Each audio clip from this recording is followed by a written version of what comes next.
Alright, buddy. Welcome back to Jobe's Town. Luckily, we're done with this. We're done porting. Yeah. Put this away. Take this bit out of here. Put it over here in my goodies so I don't lose it. Stay there, please. Love that bit. Works great for doing what we got to do in here. Today, over here. Yeah. Carb tuning. A little bit of info about what we're going to do to send boost through this carburetor. Alright, let me go ahead and click on a little more light here, because what I kind of wanted to show you guys, this isn't the easiest thing to do in a lot of people's minds. Obviously this carburetor's taken apart. This is the one we're going to use. It's still together. This one's just taken apart here for instructional purposes. There we got our float. We got our needle. Needle goes right here. That's actually what lets the fuel in, is the needle. If you see right there, the needle goes up and down. When the needle comes up, the fuel comes in, needle comes down, shuts off the fuel. That's good to go. So that's how that works. And the float, when the float moves up and down in the float level of the bowl, this bowl would normally be full of fuel. Show like this. This would be full of fuel and the floats would be floating in here. The fuel would be about right there. If you can see on the floats here, there's a line on there so you can see where they'd be floating. They'd be hanging out about right there. That's how the carburetor works. That's how it self-adjusts how much fuel is in the bowl. It lets it in by a float. It floats on the fuel. So that's how that works. That all works great. That's been used in carburetor terminology for a long, long time. The floats and the needles and the seat, the float seat in here, or the needle seat, get that out, right in there. It's a brass seat that little plunger pushes right onto, seals perfect. No issues. As long as it's clean, that'll work great. So, what I want to show you. If we try to blow boost through here, the boost is going to go in that little tube right there. See that little bitty tube? What that is, that's for the orifice tube. This right here is the orifice tube. The main jet is where the fuel goes in. So once again, this would normally be full of fuel, and the vacuum would be sucking the fuel up through the atomization tube. And let me see if we can see in here. Slide out the slide there. If you can see right in there, that's where the tube, see if I can, the tube right in there, that's where the fuel comes out and sprays into the airstream and goes into the engine. Normally. But we're going to do it with boost. Because, yeah, we're going to turbocharge all this because we're going to make a bunch of power and see what it can really do. Why not? And this one is just a slide. I don't have the top for this one because it got switched out to another carburetor because this carb got taken off for some reason. I can't even really remember why, but probably just because of tuning issues. And this one, it has a main jet here, idle jet here. So that's all good to go. That doesn't have to change at all. The bowl doesn't have to change at all. That can all just go back together 100%. What we have to do is keep the air in the bowl at all times so it can push the fuel up and out. And it also cannot come in right there. It cannot come in that hole. That hole has to get blocked off so that the boost that's coming in here goes into the engine 100%. We don't want it going into here. This little hole right here it can go into, that's for your idle mixture jet. You want your idle mixture to stay the same because at idle it's going to be under vacuum. That's totally okay.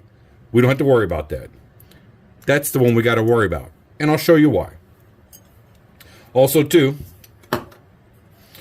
the fuel has to stay in the bowl at all times. The bowl pressure has to stay in the bowl at all times. When it's sealed on here, that's all sealed. The fuel can't leak out as long as it's upright. You know, there's an O-ring, so that's good. But the air can leak out. Let me show you here. It can leak out of a couple different places. I'm just holding that shut with my fingers there because the O-ring, that'll hold it. I can still blow into there. I'm blowing air into here. Actually, let me do it here. This is the side vent here. If you look, there's a little bitty hole right in there. That vents out from right there. That's the vent. If you ever have any questions about if there is a vent, take the carb apart. Yeah, there's a hole right there. That's where there should be air coming in to let the fuel go out, but we don't want that. We're going to be using boost. So let me put my tube there. Here. That would be leaking out. Put that on there, hold it shut. Put this in my mouth.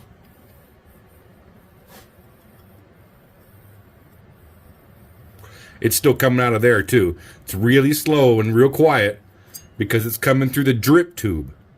The drip tube has got to be sealed off also, otherwise your boost will leak out of the bottom. That can't happen. And this has a drain, but the drain only seals the fuel. The air can still leak out, so you got to seal that bottom off. And what I'm gonna do, or what you can do, which is very possible, you hook these two together just like that. You seal off that one, your boost goes in, everything's fine, good to go. And on this one, since there is only two holes, you would actually still need to block off one and use one. And what I would do is block off the bottom, go ahead and seal that off so the fuel can't come out. And then right here, what you need pitot tube pressure air going in right here that is higher than the boosted pressure. I know that may seem a little crazy, like, well, how does that happen, Ben? It's really simple. The pitot tube is in the plenum. Since it is in a restriction in the plenum, it can gather more pressure than what is in the plenum, because the plenum opens up after that and the pressure goes down, but what's in that pitot tube is still actually higher. That's what pressurizes the float bowl. This is how this one's set up. The float bowls get pressurized in here. The bottom is blocked off and comes down to this valve. This valve I can actually open and close and adjust my bowl pressure. But right now it's totally shut off because I want as much bowl pressure as I can get so I can get as much fuel coming in and it's good to go. I even put my choke on. See what happens.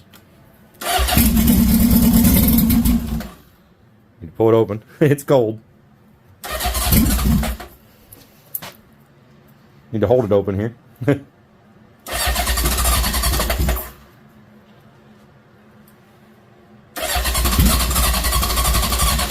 It's real cold. As you can see, I'm wearing my sweatshirt. I got the heat on down here too, if you guys could hear that. Yeah, I got my little heater on. Little heater down here. Yeah, it's kind of chilly in here. Let me mess with this for a second. What is the prop? Oh, you know what we should probably do? It might be out of fuel. Let me go ahead and give it a little fuel. Okay, good. Good. Oh, it's just real cold.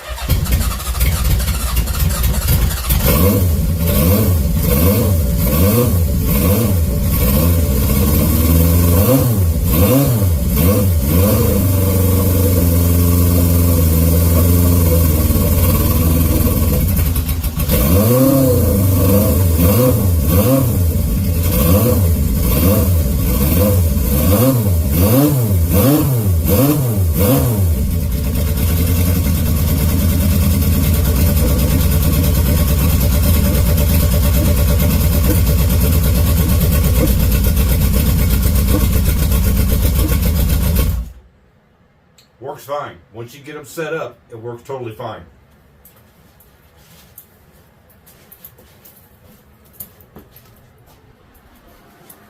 And yeah, that is turbocharged. It's a Greddy TD04 turbo from Mitsubishi. And yeah, those are stock Honda carburetors that I put my little love to. So, if you guys look back at my build series about that bike, you can probably see I had several videos on the pitot tube. Let me see, I had the parts. Where did I move the parts to? 1 second.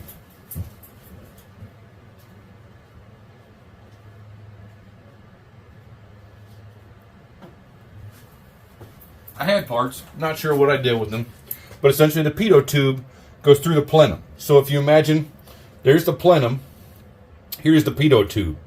The pitot tube is going to have 2 holes in it, a hole and a hole.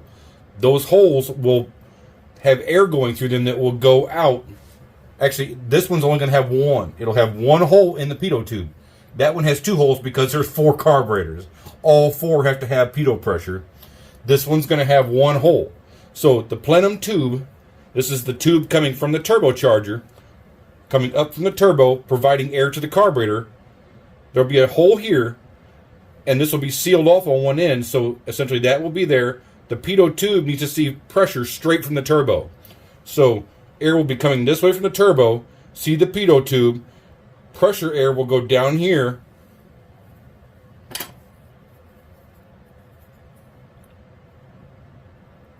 into there, pressurize the float bowl, and squirt the fuel up and out. When this is sealed, the fuel, when this sees boost pressure, the fuel will come out of there like a geyser, which is what it needs when it's under boost. When it's under boost, it needs a lot of fuel. So that's how you do that. And what we're going to do, because this one I decided we're going to go ahead and just, it's going to become a boosted carburetor regardless, because these are cheap mini bike carburetors. They're not, it's not a big deal. I thought that went in there just a little bit. Yeah, there we go. So you see this one? This one has the same hole. That's the atomization tube. That's the air that goes down that would fill the bowl to atomize the fuel. We don't need that. We're going to have boosted air coming in, atomizing the fuel in the plenum. So we're good there. So the air will be totally atomized. As you can see, will be good. We need to block that off. Let me just go ahead and get my Allen wrench here. 1 second. Okay, there we go.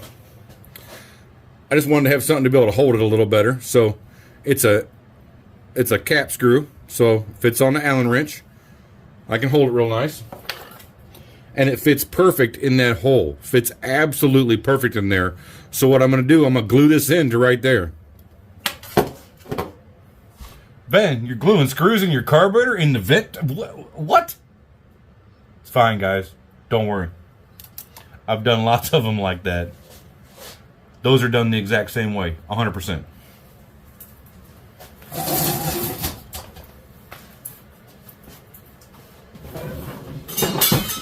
Nope. Knocking stuff down.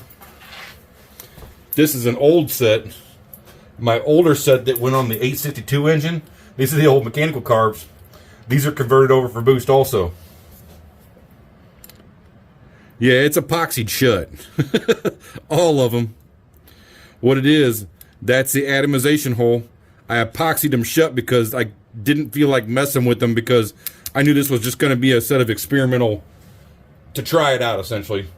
Yeah, it worked. And I even had the added jet on there, so I could, the adjusted jet, so I could try and get more fuel in. But it's because I just didn't have the main jets sized properly, and I was leaking air out of my bowl still. So, no leaking air. Keep the air in the bowls. You're good. And these are my pressure lines right here. The boost pressure comes in here. Some goes to here, some goes to here. Same thing on both sides. Boost pressure, you know, on that setup, the pitot tube has 2 holes. One goes this way, one goes this way. Boost pressure to all 4 carburetors. Fuel spraying in under boost. Good to go.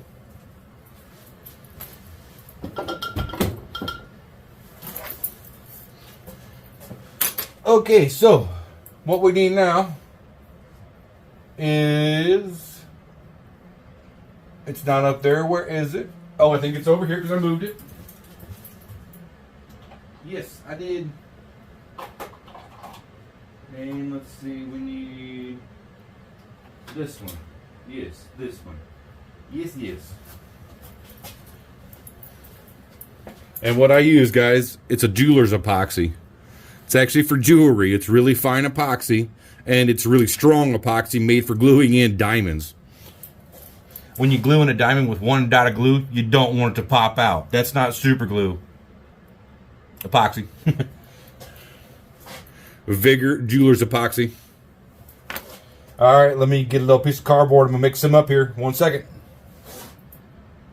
Okie dokie. Got some epoxy on our cardboard. And some people say, oh, don't use the cardboard, it'll soak in. Don't let it sit very long. Mix it, use it, be done. It's okay. And I'm just using an old zip tie here to mix it up. A little bit of swirly. It'll just barely start. Yeah, there it goes. It starts to get like pearly. It's clear. And it gets to like a pearly color. When it's pearly, it's totally mixed. That's good. We're going in and make sure that's clean. I cleaned the carburetor so I know we're good. Because once again, you don't want to glue it to oil or gasoline or whatever else. So yeah, we're good there. See, we got that little bit of epoxy on there.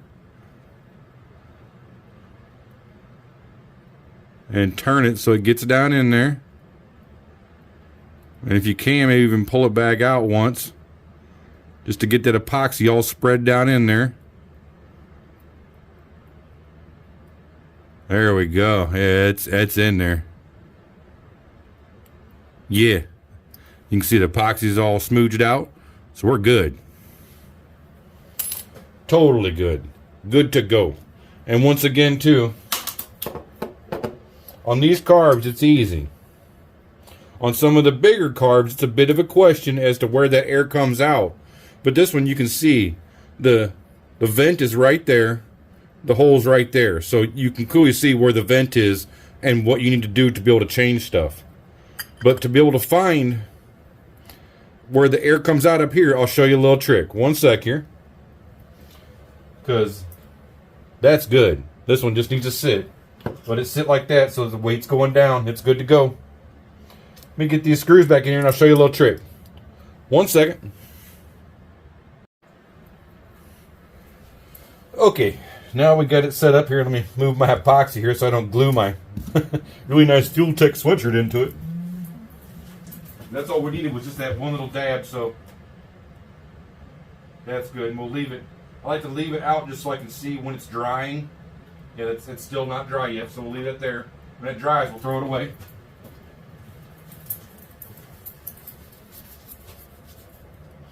And then up here, see, I got my tube on there so I can blow into it. I'm just going to blow into this. You don't need like air compressor pressure. You need enough to blow a bubble. That's it.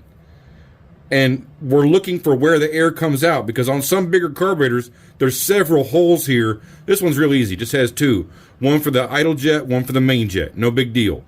Some of them have several in the hole here because they're trying to filter the air that's coming into the bowl. Older carburetors don't, so you always want to double check. And I'm going to show you how to see where that air comes out of here. You can hear it. I got the bottom one blocked off, so it's not coming out the bottom, but it's coming out of somewhere. Where's it coming out of? And I got the main, the slide's in there, so the main jet's blocked off. It's not coming out of the main jet. It's coming out of somewhere. Hear it? I hear a four-wheeler in the background. This is one of my tricks nowadays too, guys. I don't have the dispenser anymore because it shot craps on me. But foaming soap.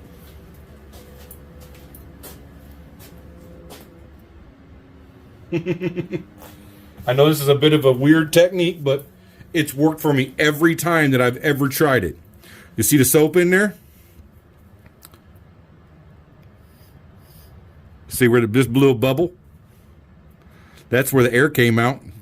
It's really simple to see. See where the air came out? One more time.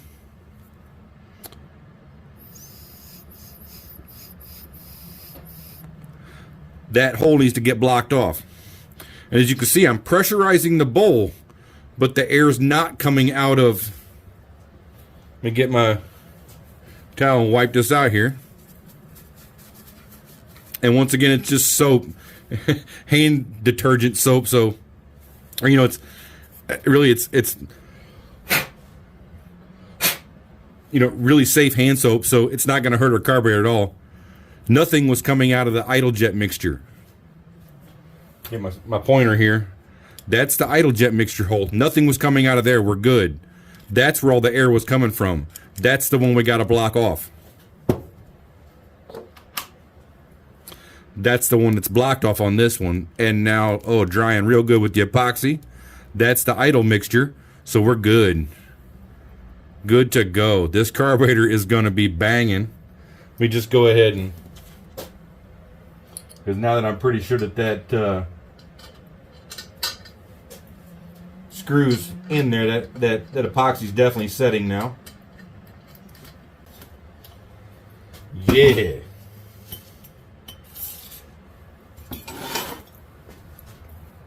Good to go. Ready for boost. I can't wait. And I think pretty much everything else in this carburetor can stay the same. Fuel goes in here. You know, the fuel inlet is right here. My boosted air is going to come in from the side over here. Just like that. So my boost will come in here. My pitot boost will come in here. I'm going to seal off the drain. There's a drain down here on the bottom, right there. I'll seal that one off just like I did on this one. So the air will have to stay in the bowl. That one's sealed. Pitot pressure air here. Boost air here. Pitot air here. Fuel spraying in. Horsepower here. Good to go. Yeah. That's how you turbocharge a mini bike, guys. With no computers, no nothing. If you want to, you can run a fuel pump to it. If you have a battery. But I'm going to show you how to get around that too. That's the next place we're going in the vid series here, because next time we got to get fuel to the carburetor when it's under boost. When it's under boost, the fuel won't just gravity feed in. The boost will push the fuel back out. As long as the fuel pressure is higher than the boost pressure, it'll go right in, no problem. It only has to be 1 psi, a half. 1 psi is good. A half a psi is all you need for it to trickle in. From the gravity feed only feeds at 1/3 of a psi. That's atmospheric pressure. That's how that works, guys. At a half, we're good. Plenty good. At 20 pounds of boost. Yeah, coming soon. When in doubt, figure it out. Put you some air bubbles in there and blow through it. Kickstands up, guys. Let's ride. Thanks for watching. Like, share, and subscribe. We need some more views. Thanks, guys. Let's ride.